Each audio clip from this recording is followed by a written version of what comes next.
দীঘার সার্বজনীন দুর্গা এবং লক্ষ্মী পুজো কমিটির উদ্যোগে রবিবার সৈকত নগরী দীঘায় দিশারি ময়দান প্রাঙ্গণে অনুষ্ঠিত হল বৃহৎ রক্তদান শিবির। উপস্থিত ছিলেন জেলা পরিষদের সভাধিপতি উত্তম বারিক সহ অন্যান্যরা।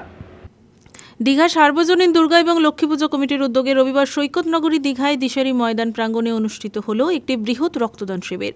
উৎসবের আবহে সমাজসেবামূলক এই উদ্যোগকে ঘিরে এলাকার সর্বস্তরের মানুষের মধ্যে উচ্ছ্বাস ছড়িয়ে পড়ে।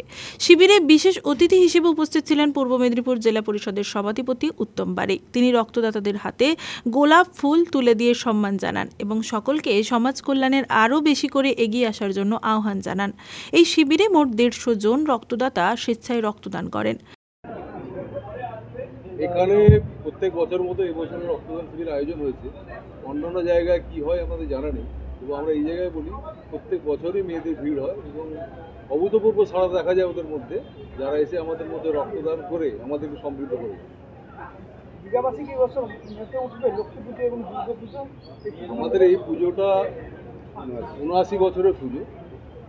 এই পুজোটা দেখার জন্য আমাদের এলাকার তথা রামনগর বিধানসভা এলাকার প্রত্যেক মানুষ উদ্গ্রীব হয়ে থাকেন এবং আমরা তার জন্য যথেষ্ট ব্যবস্থা রেখেছি।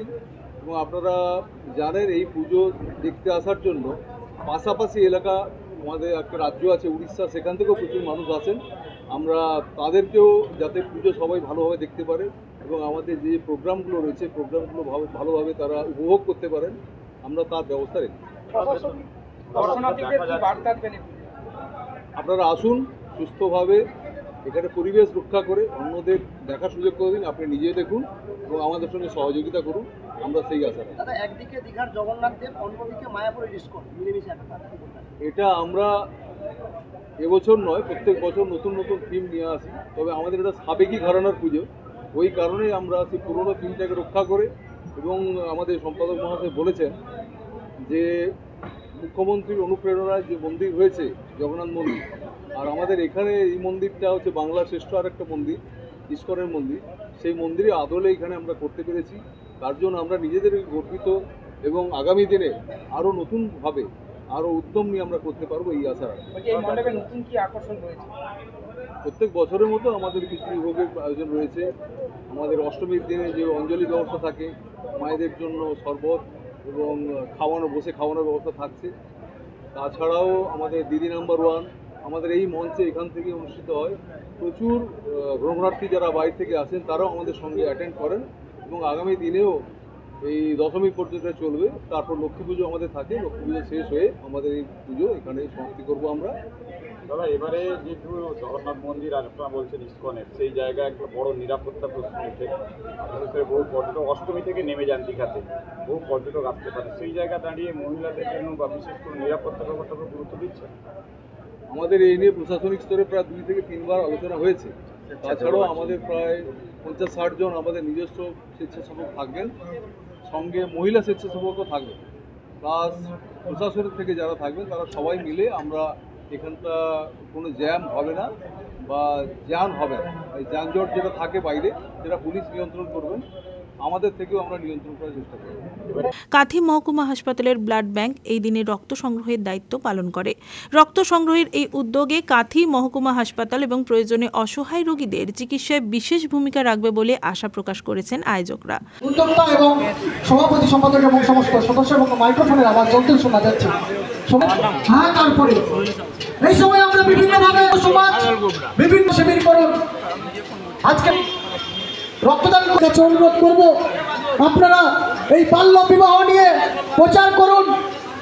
আমরা যেখানে জেলা পরিষদ অত্যন্ত খারাপ লাগে এই বাল্য বিবাহ, তার কারণ আপনারা জানেন আজকে ঘড়ির কাঁটায় ঠিক বিকেল 5টা বাজার সাথে সাথে বাংলার মাননীয় মুখ্যমন্ত্রী মমতা বন্দ্যোপাধ্যায় সারা বাংলার বিভিন্ন জেলাতে যে পুজো মণ্ডপগুলি উদ্বোধন করবেন। মা বিগত 2 মাস আগে উনি পরলোক গমন করেছেন। আমার মাকে আমি 2012 সাল থেকে মাসে প্রতিদিন 2 ইউনিট ব্লাড দিয়ে বাঁচিয়ে রেখেছিলাম। এই রক্তদান যেখানেই প্রোগ্রাম হয় আমি যদি জানতে পারি যাব এবং আমি রক্তও দিই। আমার মায়ের সমস্যাটা আমি বুঝি। এটা কোনো কারখানায় তৈরি হয়নি, এটা হয় মানুষের শরীরের দ্বারাই তৈরি হয়। আর এই রক্ত কোনো জাত ধর্ম মানে না। রাম রহিমের রক্ত সবাই সেই মানুষের কাছেই যায়। এই যে আজকে যারা রক্তদান করছে, ঈশ্বর তাদের মঙ্গল করবে, পরিবারের মঙ্গল করবে। শত শত থ্যালাসেমিয়া পেশেন্ট, মুমূর্ষু রোগী এই রক্তের দ্বারা জীবন বাঁচে। আমরা তো পুলিশের চাকরি করি, মানবিক হতে হবে। সমাজের উপকার করাই আমাদের প্রধান লক্ষ্য, সমাজকে শান্তিভাবে রাখাই আমাদের মূল লক্ষ্য। আমরা সবসময় চেষ্টা করব এই ক্লাব বা এই যে পূজা কমিটি যে উদ্যোগ আজকে এই মহালয়ার দিনে করেছেন, আমি পূর্ব মেদিনীপুর জেলা পুলিশ তথা দীঘা মোহনা কোস্টাল থানার পক্ষ থেকে ক্লাব কর্তৃপক্ষকে আমার অন্তর থেকে অসংখ্য ধন্যবাদ জ্ঞাপন করছি। অনুষ্ঠানে উপস্থিত ছিলেন জেলা পরিষদের কর্মাধ্যক্ষ তমাল তরুণ দাস মহাপাত্র, জেলা পরিষদের সদস্য কল্যাণ জানা, আয়োজক সংস্থার কর্মাধ্যক্ষ কৌশিক বারিক, দীঘা থানার ওসি অমিত প্রামাণিক, দীঘা মোহনা উপকূল থানার ওসি প্রবীর সাহা, আয়োজক সংস্থার সভাপতি শীর্ষেন্দু বিকাশ কুণ্ডু, তপন মাইতি, সুরেশ পাত্র সহ অন্যান্যরা। আজকে শুভ দিন, আজকে মহালয়ার পূর্ণ লগ্নে দেবী পক্ষের সূচনা হলো। সেই সঙ্গে সঙ্গে আমরা দীঘা সার্বজনীন দুর্গা ও পূজা কমিটির পক্ষ থেকে ব্লাড ডোনেশন ক্যাম্প দিয়ে আমরা দেবী ভোটের সূচনার সঙ্গে সঙ্গে আমরা পূজা মণ্ডপের কর্মসূচির সূচনা করলাম। আজকে আমাদের প্রায় রক্তদাতার সংখ্যা 150-এর বেশি হবে। গত বছর আমরা করেছিলাম প্রায় 150-এর কাছাকাছি রক্তদাতা এসেছিলেন, কিন্তু সবার রক্ত নেওয়া যায়নি। রক্তদান একটা মহৎ দান। আপনারা সবাই জানেন যে রক্তটা কোনো কলকারখানা তৈরি হয় না, এটা মানুষের রক্ত, দেহ থেকেই রক্ত দিতে হয় এবং সমস্ত মানুষকে দেওয়া হয়। তাই আমাদের এই রক্তদান শিবিরটা আজকে নয়, দীর্ঘ 20 বছর ধরে হয়ে আসছে। আমরা যেভাবে দেখছি রক্তের যেভাবে আকাল পড়ে, বর্তমান এই সময়টা বেশি সংখ্যক মানুষ রক্ত দেন এবং আয়োজক সংস্থাগুলো এই সময় রক্ত নিয়ে থাকেন।